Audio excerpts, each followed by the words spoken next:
അപ്പോൾ ഇന്ന് നമ്മൾ നല്ല പഴുത്ത നേന്ത്രപ്പഴം വെച്ചിട്ട് നല്ല അടിപൊളിയായിട്ടുള്ള മസാല ബജിയായിട്ട് തയ്യാറാക്കുന്നത്. സാധാരണ നമ്മൾ പച്ച നേന്ത്രപ്പഴം കൊണ്ടാണല്ലോ ബജി തയ്യാറാക്കൽ. അപ്പോൾ ഇത് നന്നായിട്ട് തന്നെ പഴുത്ത നേന്ത്രപ്പഴം വെച്ചിട്ടാണ് തയ്യാറാക്കുന്നത്. അപ്പോൾ അത് നമുക്ക് എങ്ങനെ തയ്യാറാക്കാമെന്ന് നോക്കാം. എന്തായാലും നിങ്ങൾക്ക് ഇഷ്ടപ്പെടാതിരിക്കില്ല. അപ്പോൾ അത് തയ്യാറാക്കാനായിട്ട് ഞാനിവിടെ 2 നേന്ത്രപ്പഴം കേട്ടോ എടുത്തിട്ടുള്ളത്. എന്നിട്ട് നമുക്കിതിൻ്റെ തൊലിയൊക്കെ ഒന്ന് കളഞ്ഞ് മാറ്റാം.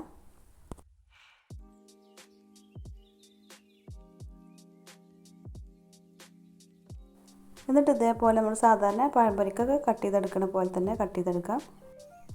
നമ്മൾ സാധാരണ പഴംപൊരി ഉണ്ടാക്കാൻ കട്ട് ചെയ്തെടുക്കുമല്ലോ, അതിനെക്കാട്ടിലും കുറച്ചുകൂടി കട്ടിയിൽ വേണ്ട പഴം കട്ട് ചെയ്തെടുക്കാൻ. ഇനി നമുക്ക് ബജിയിലേക്കുള്ള മാവ് റെഡിയാക്കി എടുക്കാം. അപ്പോൾ അതിനായിട്ട് ഞാനിവിടെ പാത്രം എടുത്ത് വെച്ചിട്ടുണ്ട്. ഇതിലോട്ട് നമുക്ക് 1 കപ്പ് കടലമാവ് ഇട്ട് കൊടുക്കാം.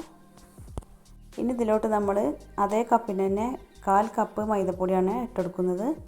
ഇനി മൈദപ്പൊടി ഇല്ലെങ്കിൽ അരിപ്പൊടി എടുത്താൽ മതി കേട്ടോ. ഇതേ കപ്പിന് തന്നെ 1/4 കപ്പ് അരിപ്പൊടി ഇട്ടെടുത്താൽ മതി. ഇനി നമുക്കിതിലോട്ട് കുറച്ച് മസാലകളൊക്കെ ചേർത്ത് കൊടുക്കാം. 1/4 ടീസ്പൂണ് ചെറിയ ജീരകം ചേർത്ത് കൊടുക്കാം. ചെറിയൊരു എരിവില തയ്യാറാക്കണോണ്ട് തന്നെ 1/2 ടീസ്പൂണ് മുളക് പൊടി ചേർത്ത് കൊടുത്തിട്ടുണ്ട്.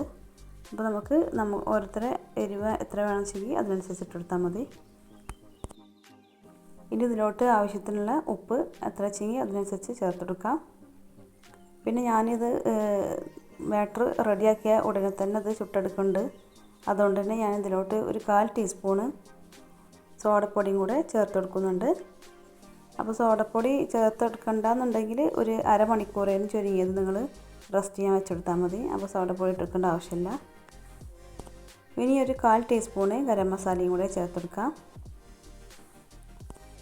ഇത്രയും ചേർത്തെടുത്തതിന് ശേഷം നമുക്ക് എല്ലാം കൂടെ നന്നായിട്ട് തന്നെ ഒന്ന് യോജിപ്പിച്ചെടുക്കാം.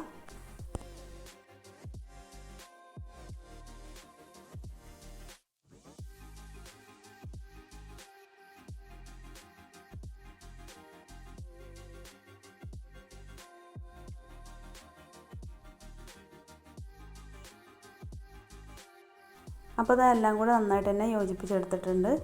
ഇനി നമുക്കിതിലോട്ട് വെള്ളം ഒഴിച്ചിട്ട് നന്നായിട്ട് തന്നെ ഒന്ന് കലക്കിയെടുക്കാം. അപ്പോൾ ആദ്യം തന്നെ ഒരുപാട് വെള്ളം ഒഴിച്ച് കലക്കിയെടുക്കണ്ട, കുറേശ്ശായിട്ട് കലക്കിയെടുത്താൽ മതി. അപ്പോൾ എനിക്കിതിലോട്ട് ആകെ 3/4 കപ്പ് വെള്ളമേ ആവശ്യം വന്നിട്ടുള്ളൂ കേട്ടോ. അതായത് 1/4 കപ്പ് പൊടിയല്ലേ നമുക്ക് ആവശ്യം വന്നിട്ടുള്ളൂ. 1 കപ്പ് കടലമാവും 1/4 കപ്പ് മൈദപ്പൊടിയാണ് എടുത്തിട്ടുള്ളത്. അപ്പോൾ മൊത്തത്തിൽ ഏകദേശം 3/4 കപ്പ് വെള്ളമേ ആവശ്യം വന്നിട്ടുള്ളൂ. അപ്പോൾ നിങ്ങൾക്ക് എത്ര വെള്ളം ആവശ്യം വന്നു വെച്ചാൽ അതിനനുസരിച്ച് ഒഴിച്ചെടുത്തോളൂ. ഒട്ടും കട്ടയില്ലാതെ തന്നെ നന്നായിട്ട് തന്നെ ഒന്ന് യോജിപ്പിച്ചെടുക്കാം.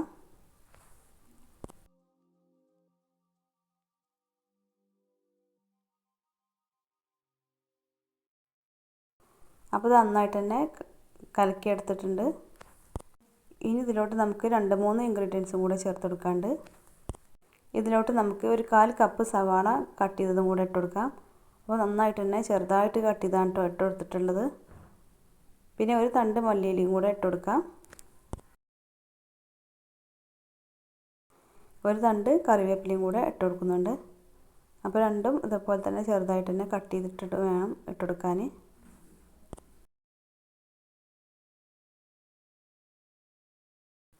പിന്നെ നമുക്കിതിലോട്ട് 1/4 ടീസ്പൂണ് കായപ്പൊടിയും കൂടെ ചേർത്തെടുക്കാം. പിന്നെ ഈ കായപ്പൊടിൻ്റെ ഫ്ലേവർ ഇഷ്ടമില്ലെങ്കിൽ അത് സ്കിപ്പ് ചെയ്തോളൂ കേട്ടോ. എന്നിട്ട് എല്ലാം കൂടെ നന്നായിട്ട് തന്നെ ഒന്ന് യോജിപ്പിച്ചെടുക്കാം. അപ്പോൾ കണ്ടില്ലേ, ഈ ഒരു ലൂസിലായിരിക്കണം കേട്ടോ മാവ്. ഒരുപാട് കട്ടിയാവരുത്, എന്നാൽ കുറച്ച് ലൂസും ആയിരിക്കണം.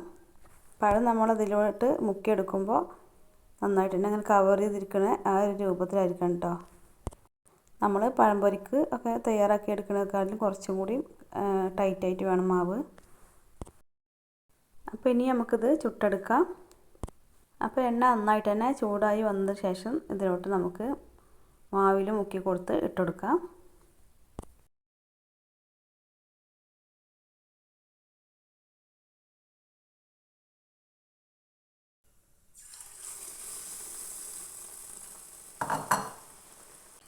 അപ്പോൾ ഇത് ചെറിയ പാൻ ആയതുകൊണ്ടാണ് ഞാൻ 3 വെച്ചാട്ടോ ചുട്ടെടുക്കുന്നത്. അപ്പോൾ നമ്മൾ ഇതിലോട്ട് ഇട്ട് കൊടുത്തതിന് ശേഷം മീഡിയം ഫ്ലെയിമിലിട്ടിട്ട് ഫ്രൈ ചെയ്തെടുത്താൽ മതി. അപ്പോൾ പുതുതായിട്ട് എൻ്റെ വീഡിയോ കാണുന്ന കൂട്ടുകാരാണെങ്കിൽ ചാനൽ ഒന്ന് സബ്സ്ക്രൈബ് ചെയ്യാനും വീഡിയോ ഇഷ്ടപ്പെട്ടാൽ ലൈക്ക് ചെയ്യാനും കമൻറ്റ് ചെയ്യാനും മറക്കരുത്. അപ്പോൾ അത് ഒരു ഭാഗം ഫ്രൈ ആയി വന്നിട്ടുണ്ട്. ഇനി നമുക്കിത് മറിച്ചിട്ടെടുക്കാം.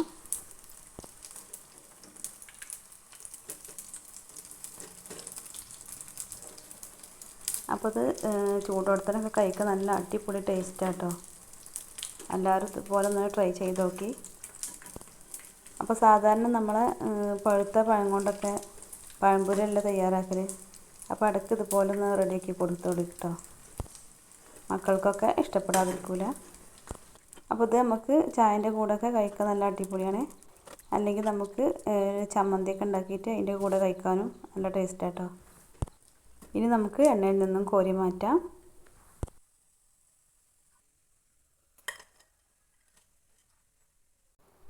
അപ്പോൾ പുതിയ വിഭവമായി വീണ്ടും വരാം. Okay, thank you.